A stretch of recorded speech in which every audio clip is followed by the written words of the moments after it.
The JVS Show. BBC Three Counties Radio. The Bank of England has warned that just a small rise in interest rates from the current low level of 0.5% to 1.5% could cause significant levels of what they call borrower distress.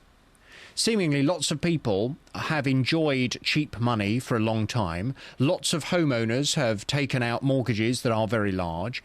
And if even the smallest increase in interest rates were to occur, it would push those people into severe financial pain. Well, are you one of those people? Would you be a loser or would you very much be a winner? Can you not wait till they put interest rates up? Because frankly, you're not making any interest on your savings at all. Jonathan Davies is an economist and a wealth manager from Hertfordshire. Hello to you, Jonathan. Hello, Jonathan. Morning. Now, you've been calling for interest rates to go up for a long time, haven't you? But presumably you recognise that this will cripple many households. The first point is that ever since the last decade, the illustrious Bank of England held interest rates too low and for too long. Thus, they created the biggest bubble, which then was followed by the biggest bust in history. We've now had the lowest interest rates for 4 years, the lowest interest rates in 300 years. I can tell you it's irrelevant what I'm calling for because they are going up. The question is, when are they going up? Not immediately, and it won't be actually to do with Mark Carney, or as I say, carnage, because I believe that's what he's going to create. It'll be because global markets finally get fed up with the level of borrowing of our government. Now to your question, look at the numbers. You quite rightly said there's about 11 million mortgages in the UK. But of course, less than a half of those have actually got a sizable mortgage. A half of them or so are very small mortgages.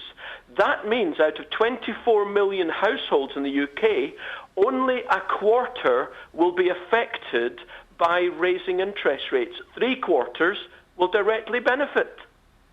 Right, but there are many of us who fall into that quarter that you talk about. Do you want us to lose our homes?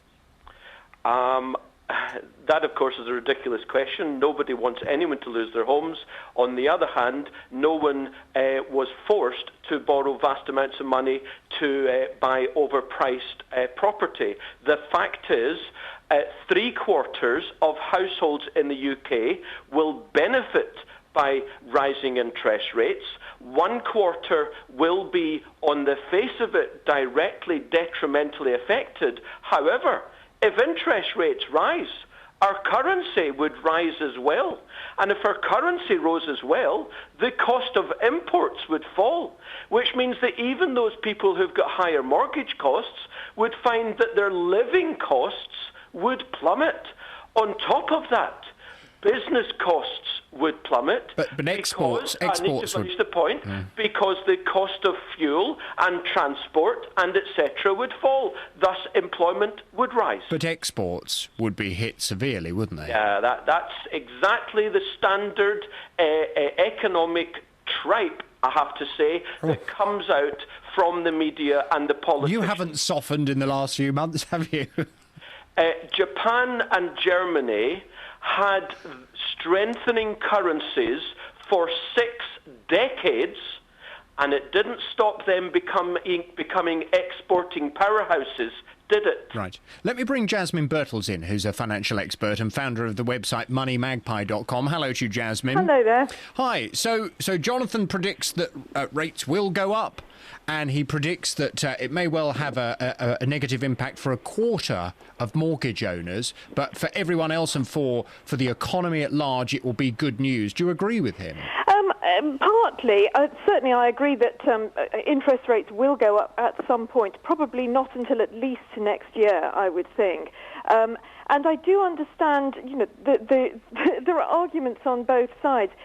if and when the interest rates do go up, that will be good news for the majority of people who are savers. I say majority because there are actually more savers than there are borrowers in this country, in particular people who are retired and live off their savings, and they have been absolutely hammered in the last few years. They've had a terrible time trying to get some sort of income from their savings. And I agree that with the currency going up, that would help, particularly if it goes up against the dollar, although there are no guarantees that it would go up against the dollar, that we could find the dollar goes up at the same time.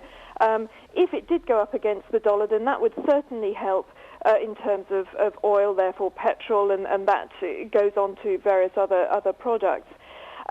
But, I mean, as for Japan and Germany, well, Japan's done extremely badly for some time, and Germany really has only done as well as it has done for the last few years because of the euro. I mean, if it had kept the mark for this long, it wouldn't have, I consider, anything like the economy it has right now. I think Germany has done better out of the euro than any other country in Europe. So do you feel then that Jonathan is wrong when because let me just clarify, Jonathan, I don't want to put words in your mouth, but it sounds as if, and certainly the impression I have gleaned from speaking to you many times over the years, is that you believe the wrong financial medicine has been applied throughout this economic crisis. You believe that keeping interest rates low has been a very bad decision. Do you still believe that is the case? On the whole, yes. In fact, it goes way before 2008 when the crisis effectively began, because, as I say, we had far too low interest rates in the 2000s, which created massive borrowing and a bubble, which created the collapse, which I tell you we haven't got out of yet. In fact, by continuing the policies, we're in a 30-year depression. We need to radically alter the policies, and one of those is we need to move on interest rates now and not wait until the markets tell us to. Is he right when he says that? Well, I think, yeah, there's a good point here, and I do agree that we're creating another bubble. I think the problem with a long-term, frankly, anything, but certainly long-term low borrowing, does mean that people start to think this is the norm, that it's 0.5%, this is the way things are going to be, that however you borrow money, it's always going to be like that. People have very short memories, and it doesn't matter how many times people like me say, don't borrow too much, don't borrow too much on your mortgage, make sure that you have leeway in case, if it goes up 1%, for many people that means another £100, £200 they have to find per month to pay their mortgage. The figures are that big, and that's just on a £200,000 mortgage. So it doesn't matter how much you say that to people, they won't take any notice. So I agree, the moment interest rates go up, it's going to be a terrible shock for an awful lot of people who will have forgotten. But I do think that the Bank of England is in a cleft. I think the government is in a cleft stick because, traditionally the way it works is that if you put interest rates up even by just 0.5%, suddenly everyone goes mad, borrowing gets very difficult, nobody spends. And the last thing you want at the moment is for nobody to spend.